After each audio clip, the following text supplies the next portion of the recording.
Hello guys, तो स्वागत है आपका हमारे चैनल में। तो देखो, आज जो हम टॉपिक ले रहे हैं वो ले रहे हैं इलेक्ट्रिक फील्ड। तो इलेक्ट्रिक फील्ड को है ना फील करेंगे हम कि ये है क्या, कैसे मतलब हम इसे अच्छे से समझ सकते हैं। और हम न्यूमेरिकल करेंगे, बेसिक न्यूमेरिकल से एडवांस, क्योंकि आपको पता है कि सीबीएसई हो या आईआईटी जैम, ओ सॉरी आईआईटी जो हमारा एग्जाम है, आईआईटी एडवांस, जेईई मेंस, इन सब में क्या होता है बेसिकली कि आजकल जो क्वेश्चंस के लेवल है वो ऊंचे है। अब देखो 12th में सीबीएसई का जो पेपर आता है फिजिक्स का, वो भी थोड़ा घुमा फिरा के ही आता है। तो आप थोड़ा ऊपर लेवल का पढ़ो, वही अच्छा है, इसलिए मैं ये वीडियोस बना रहा हूँ। ठीक है, तो चलो यार शुरू करते हैं बिना टाइम वेस्ट किए या बिना किसी। तो यार फील्ड ऑफ इलेक्ट्रिक फील्ड करेंगे हम, न्यूमेरिकल करेंगे जीरो से एडवांस लेवल। यहाँ मैंने लिखा था कि आपको दिखे। चैनल को सब्सक्राइब करो, मैं वीडियो डालता रहूंगा क्योंकि लॉकडाउन है, टाइम बहुत है। ठीक है यार, पता है बहुत टाइम से वीडियो नहीं बना पा रहा था क्योंकि बाहर चिल्ला रहे हैं लोग, बैठ के वही सब कर रहे हैं, चर्चा बहुत सारी बातों की। चलो ठीक है, अब मजाक से पढ़े स्टार्ट करते हैं। Electric field, electric field okay. तो देखो इलेक्ट्रिक फील्ड को हम ई वेक्टर, ऐसे ऐसे ऐसे इसका नोटेशन है कि ऐसे इसको डिनोट करते हैं ई, और ये वेक्टर है। ये क्या दिखा रहा है कि एक वेक्टर है। अब फील्ड फील करते थे इसकी, इसका कहाँ से ओरिएंटेशन है, मतलब कहाँ से स्टार्ट हुआ वो सब देखते हैं, ओरिजिन क्या है। अब देखो एक चार्ज रखा मैंने क्यू, यहाँ पे रख दिया मैंने इस चार्ज क्यू को, फिर मैंने कुछ नहीं करा। एक दिन मैं एक छोटा सा चार्ज क्यू नॉट लेके आया जो बहुत छोटा है, वेरी स्मॉल, मतलब इसका वैल्यू नेग्लेजिबल है। इसे हम टेस्ट चार्ज बोलते हैं। क्या बोलते हैं? Test charge, test charge. इसको मैं लेके आया यूं करके, यहाँ लेके आया कुछ नहीं हुआ, यहाँ लेके आया कुछ नहीं हुआ, यहाँ लेके आया कुछ नहीं हुआ। यहाँ जैसे मैं यहाँ लेके आया, इसमें कुछ डिफ्लेक्शन हुआ कि यहाँ लाते ही इधर की तरफ भाग गया, इधर की तरफ भाग गया। तो वो उधर क्यों भाग गया, उसके पीछे 2 रीजन 3 रीजन, जितने मर्जी चाहे रीजन आप निकाल लो। तो हम जो बेसिक रीजन है उनकी बात करते हैं। बिना इन दोनों में कोई टच हुए, ना इसने इसको टच करा ना इसने इसे टच करा, ये क्यू नॉट उधर क्यों गया, पहला क्वेश्चन। इसका भी हम आंसर बात करेंगे। क्या रीजन है कि ये ऐसा ऐसा हो गया, इसने टच भी नहीं करा। तो देखो ये हो सकता है कि इस चार्ज ने कुछ ऐसा ऐसा जनरेट कर दिया हो इधर इधर इधर, क्योंकि जब इसी चार्ज को हम इधर लेके आए, इसी चार्ज को हम इधर लेके आए, मतलब ऐसे मान लो ये डिस्टेंस आर है, हम आर पे कहीं भी लेके गए, थोड़ा अंदर भी लेके आए, तब भी हमने देखा कि इस पे फोर्स लग रहा है, कुछ कुछ इसको इंट्रैक्शन है इनके बीच में। तो वो क्यों है?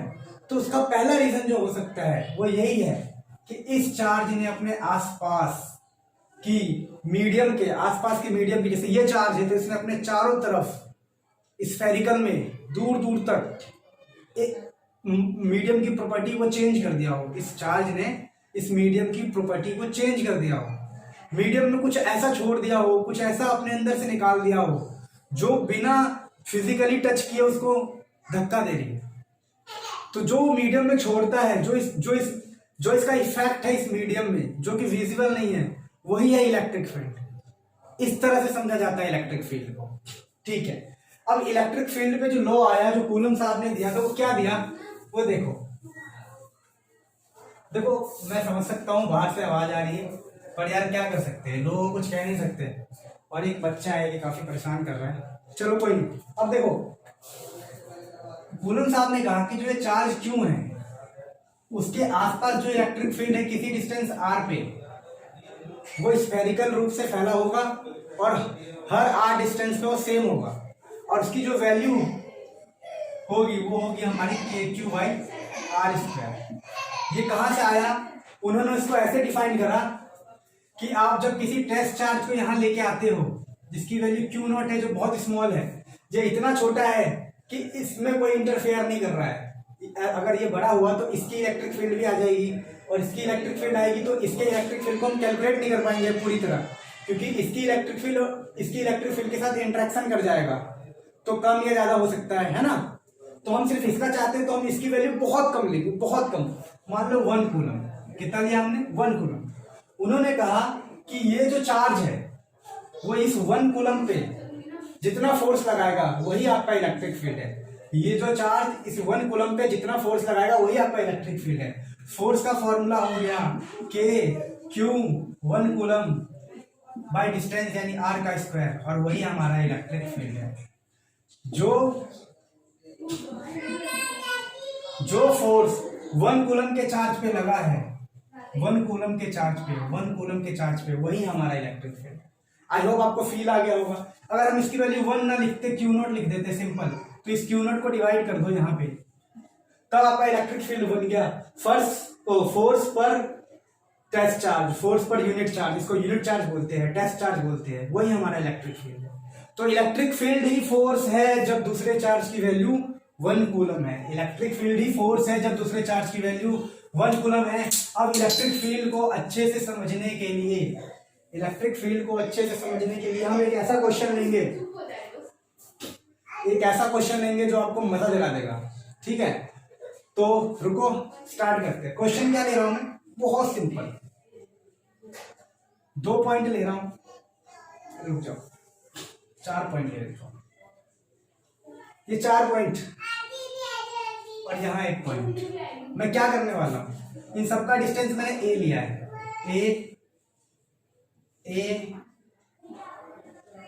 और ये ए। ठीक है, यहां रखा चार्ज माइनस क्यू, यहां रखा माइनस क्यू, यहां रखा प्लस क्यू, यहां रखा प्लस क्यू। बाहर की आवाज पे ध्यान मत दो, जो कॉन्सेप्ट दे रहा हूं बहुत गजब का दे रहा हूं, वो देखो। अब यहां पे पॉइंट पी है और यहां पर आपको इलेक्ट्रिक फील्ड निकालना है। आपको यहां पे क्या निकालना है, इलेक्ट्रिक फील्ड।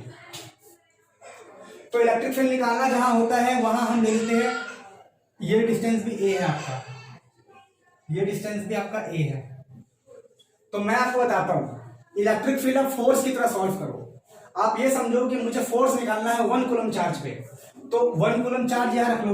उसने 1 कूलम दिया नहीं, हम मानेंगे कि जो हमारा पॉइंट पी है उस पर 1 कूलम चार्ज है, उस पर हम फोर्स निकालेंगे, क्योंकि उसने बोला है कि इन सभी चार्ज की वजह से यहाँ पर पॉइंट पी पे आपको नेट इलेक्ट्रिक फील्ड निकालना है।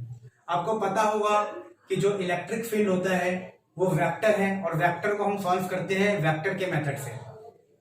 अगर सेम डायरेक्शन में है तो डायरेक्ट जोड़ दो, अपोजिट डायरेक्शन में तो डायरेक्ट माइनस कर दो, लेकिन अगर किसी एंगल पे इंक्लाइंड है तो हम उसको रिजॉल्व करते हैं। आई थिंक ये आपको पता होगा, कोई भी वेक्टर क्वांटिटी, जैसे एक फोर्स इधर है, एक फोर्स इधर है, F1 इधर, F2 इधर और थीटा एंगल है, तो रिजल्टेंट का फॉर्मूला होता है F रिजल्टेंट, वो होता है under root of F1 square F2 square 2F1 F2 cos of theta. आपको ये पता होगा क्योंकि आप पढ़ के आए हैं 11th क्लास। चलो ठीक है, very good very good very good. अगर हम स्टार्ट करते हैं हम ये कि मुझे इस पे नेट इलेक्ट्रिक फील्ड चाहिए। ठीक है, तो मैं सब कुछ भूल के पहले इस चार्ज के लिए निकालता हूं, इस चार्ज के लिए निकालता हूं। ठीक है, तो इस चार्ज के लिए मान लो सिर्फ एक चार्ज है हमारे पास, तो अभी मैं समझ रहा हूं सिर्फ एक चार्ज है क्यू, और ये पॉइंट पी, ये माइनस क्यू, ये पॉइंट पी। तो मुझे इलेक्ट्रिक फील्ड का फॉर्मूला पता है, इलेक्ट्रिक फील्ड का फॉर्मूला है मेरा के क्यू की वैल्यू और ये डिस्टेंस का स्क्वायर, तो मुझे के पर यहां पर अगर इलेक्ट्रिक फील्ड लिखना है जिसको मैं E1 बोल दे रहा हूं, वो हो जाएगा के और ये क्यू इंटू डिस्टेंस का स्क्वायर, क्यू से पी का डिस्टेंस। तो ये रहा मेरा क्यू, ये रहा मेरा पी, तो डिस्टेंस कितना हो गया, ए प्लस ए, तो 3a का स्क्वायर। अब इलेक्ट्रिक फील्ड एक वेक्टर है, तो ये वेक्टर, अब इलेक्ट्रिक फील्ड वेक्टर है तो इसकी डायरेक्शन, तो डायरेक्शन हम कैसे लेंगे, देखो ये माइनस वाला 1 कूलम चार्ज पे फोर्स लगा रहा है, मैंने कहा इलेक्ट्रिक फील्ड ही फोर्स है, 1 कूलम चार्ज पे फोर्स लगा रहा है, तो माइनस वाला 1 कूलम पॉजिटिव है जो कि उस पर फोर्स इधर लगाएगा, इस तरफ, तो इसकी डायरेक्शन में ले रहा हूं इस तरफ। E1 निकाल लिया मैंने, ठीक है, समझ गया मेरी बात। अब E2 निकालते हैं, यहाँ पे E1 निकाल लिया है ना, अब E2 निकालते हैं। देखो E1 निकाल लिया, अब E2 निकालते हैं। E2 के लिए भी क्या चाहिए, K चाहिए, Q चाहिए और डिस्टेंस का स्क्वायर। इस वाले चार्ज के लिए निकाल रहे हैं प्लस क्यू और ये P। देख लो मैं स्क्रीन आ रहा है या नहीं आ रहा है, वीडियो में नहीं आ रहा, चलो ठीक है, तो देखो अब हम जो निकाल रहे हैं वो निकाल रहे हैं प्लस क्यू और पी। तो अब मुझे क्या चाहिए, के चाहिए, के है, क्यू है, क्यू है, अब ये डिस्टेंस चाहिए। तो इस क्यू से पी तक का डिस्टेंस है ए, तो ए का स्क्वायर, E2 निकल गया।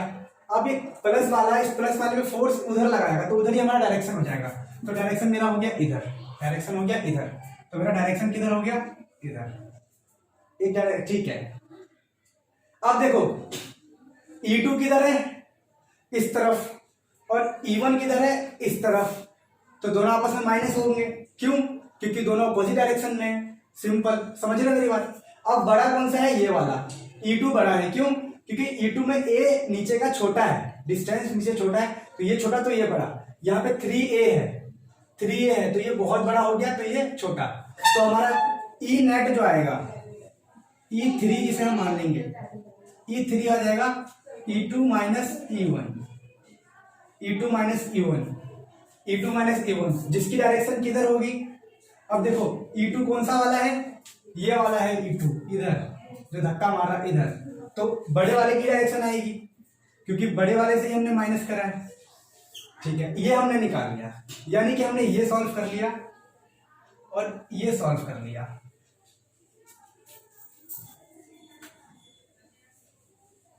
हमने ये पोर्शन सॉल्व कर लिया। अब हमारा ये बचा कि एक प्लस क्यू है, तो प्लस क्यू इधर फोर्स लगाएगा ऐसे, जिसको हम मान लेते हैं कि F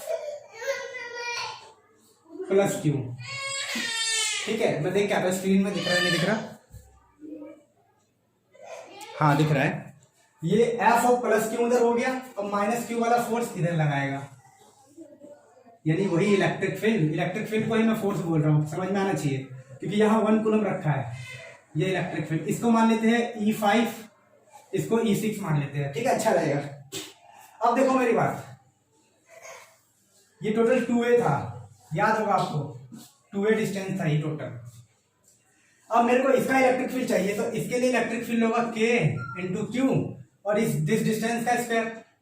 और ये डिस्टेंस कितना है, देखो ये 2A है, ये A है, तो ये हो गया under root of A square plus 2A square, ये हो गया हमारा E6। ठीक है, और वैसे E से E5 निकालेंगे, ये वाला E5 इधर है, E5 इसकी डायरेक्शन किधर है, इसकी ऐसे है नीचे। ठीक है, अब E5 निकालते हैं, E5 की डायरेक्शन है इधर। अब निकालते हैं, इसका फॉर्मूला होगा KQ इंटू डिस्टेंस। अब ये डिस्टेंस तो सेम ही रहेगा, इतना ही, इस पे स्क्वायर भी है, तो A स्क्वायर प्लस 2A का स्क्वायर, रूट है फिर स्क्वायर है तो कट जाएगा, ये आ जाएगा। ठीक है, अब देखो E5 की डायरेक्शन है इधर, तो अब क्या सीन बन गया हमारा, ये तो हमने ये रखा हुआ है हमने एक E2 माइनस E1, बस तुम वैल्यू पुट कर लेना। ठीक है, मैं पूरा सॉल्व नहीं कर रहा हूं। अब हमारे पास है E5 इधर और E6 इधर। अब मान लेते हैं इन दोनों के बीच में एंगल है थीटा, तो अब इनका रिजल्टेंट निकालते हैं, R इनका रिजल्टेंट क्या हो जाएगा, E5 का स्क्वायर प्लस E6 का square plus 2E5 E6 cos theta, और इसकी डायरेक्शन किधर आएगी, इधर, इसकी डायरेक्शन आएगी इधर, जो कि रिजल्टेंट है ER, इसकी डायरेक्शन इधर आएगी।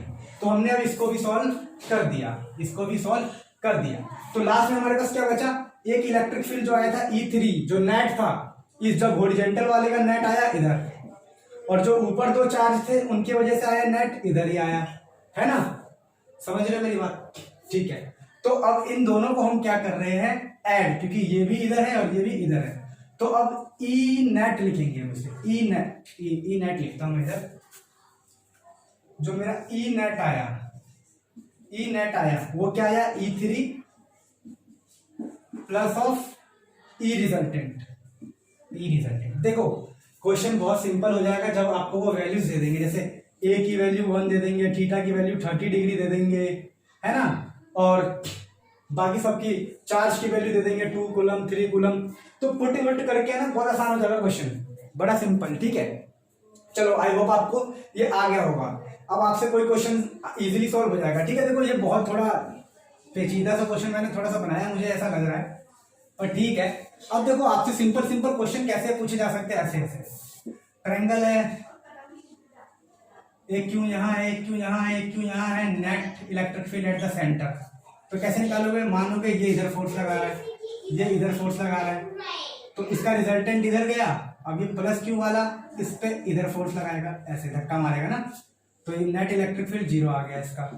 नहीं आया समझ में? मुझे पता नहीं आया। एक बार चलो मान लेते कि कोई बहुत बेसिक सा बहुत साधारण सा बच्चा है, उसको समझाते हैं।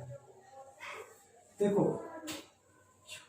क्यू मानो आपके यहाँ पे 1 कूलम का चार्ज है, तो ये क्यू वाला इस पे फोर्स इधर लगाएगा, ये क्यू वाला फोर्स इस पे इधर लगाएगा, और ये क्यू वाला फोर्स इसको इधर लगाएगा, क्योंकि ये धक्का ही तो मारेंगे, रिपल्सन। ठीक है, तो आपके पास केस कुछ ऐसा आ गया कि एक ऐसे जा रहा है फोर्स, एक ऐसे जा रहा है, ये दोनों। अब इन दोनों की वजह से नेट बीच से निकलेगा, जैसे पीछे निकाला था हमने, याद है? ठीक है, तो इन दोनों का नेट आया ऊपर ऐसे करके आ गया। अब ये इस वाले का नीचे आ रहा है यू, तो ये इसे काट देगा, कैंसिल होकर नेट इलेक्ट्रिक फील्ड 0 हो गया। Summation of electric field is 0। Very simple question. चलो एक और छोटा सा क्वेश्चन जो कि कॉन्सेप्ट आपको देगा बड़ा प्यारा सा। पहले मैं लिखता हूं उसे, फिर आप क्वेश्चन सॉल्व करना। कभी भी याद रखो कि आपसे ऐसे क्वेश्चन पूछे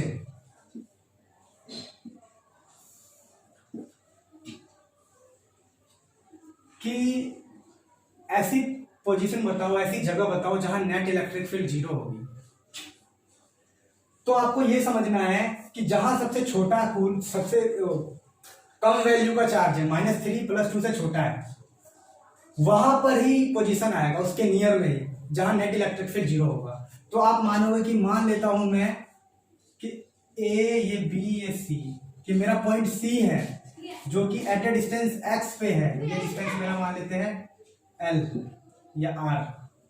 मैं मानूंगा कि ए से ये कूलम है, ठीक है, 3 लिख दे रहा हूं मैं, सिर्फ सी में कंफ्यूज हो रहा कि मैं मान लेता हूं कि 3 कूलम से, इसको ही पी ले लेते हैं ना, सबसे सही रहेगा कि पी पॉइंट है जहां पे इन 2 कूलम और 3 कूलम की वजह से नेट इलेक्ट्रिक फील्ड 0 या नेट फोर्स 0। क्यों? कॉन्सेप्ट ये कहता है कि जहां छोटा चार्ज है, छोटे वैल्यू के चार्ज है, उसके बगल में ही फोर्स या नेट इलेक्ट्रिक फील्ड 0 होता है हमेशा। तो आप क्या बोलोगे कि net electric field at point P is 0 at a distance x from A। अब कैलकुलेट करने के लिए क्या करोगे, इस पे नेट इलेक्ट्रिक फील्ड 0 कर दो। कैसे? इलेक्ट्रिक फील्ड एट P पे 3 कूलम की वजह से क्या होगा, ड्यू टू 3 कूलम लिख रहा हूं मैं, हो जाएगा K 3 डिस्टेंस स्क्वायर, डिस्टेंस हो गया x², और electric field due to 2 coulomb की वजह से क्या हो जाएगा, 2 कूलम की वजह से 2K डिस्टेंस L + x का होल स्क्वायर।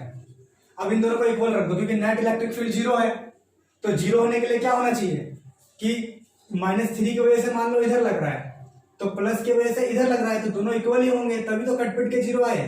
तो दोनों को इक्वल रख देते हैं, तो 3K x² = आ गया 2K L + x का होल स्क्वायर। यार देखो, मैं बोल रहा हूं, ये याद रखो कि छोटे वाले चार्ज के बगल में हमेशा इलेक्ट्रिक फील्ड 0 होगा, वरना आप यहां पे x मानोगे, कभी यहां x मानोगे, कभी यहां मानोगे, आंसर नहीं आएगा, आएगा भी तो गलत आएगा। तो याद कर लो कि छोटे वाले के बगल में ही इलेक्ट्रिक फील्ड 0 आएगा। x मानो, फटाफट लगाओ, k से k गया, ये बना 3/2 x² = 3/2 L + x का whole square = x²। Cross multiply कर दिया, ठीक है। अब अंडर रूट ले लो दोनों तरफ, क्योंकि डिस्टेंस कभी नेगेटिव नहीं होता है। तो 3/2 L + x, ये रूट के अंदर 3/2 L + x = x। अब मल्टीप्लाई करके सेपरेट करके x की वैल्यू निकाल सकते हो इजीली, छोटी सी मैथमेटिक्स है। आई होप आपको वीडियो अच्छी लगी होगी, पक्का अच्छी लगी होगी। तो यार क्या करना है, सब्सक्राइब करना है चैनल को। मैं वीडियो डालते रहूंगा, लॉकडाउन है, बहुत सारा टाइम है, चैनल को सब्सक्राइब करो, सब्सक्राइबर बढ़ेंगे, मोटिवेशन मिलेगा, तो डालता रहूंगा। वैसे भी डालता ही रहूंगा, पर कर लो यार, मेरे को मजा आता है इसलिए मैं डालता हूँ। कोई लालसा नहीं है कि सब्सक्राइबर बढ़े, पैसे कमाओ, पर अच्छा लगता है ना यार थोड़ा, समझ रहे हो? ठीक है यार, वीडियो की लेंथ क्यों बढ़ाऊं।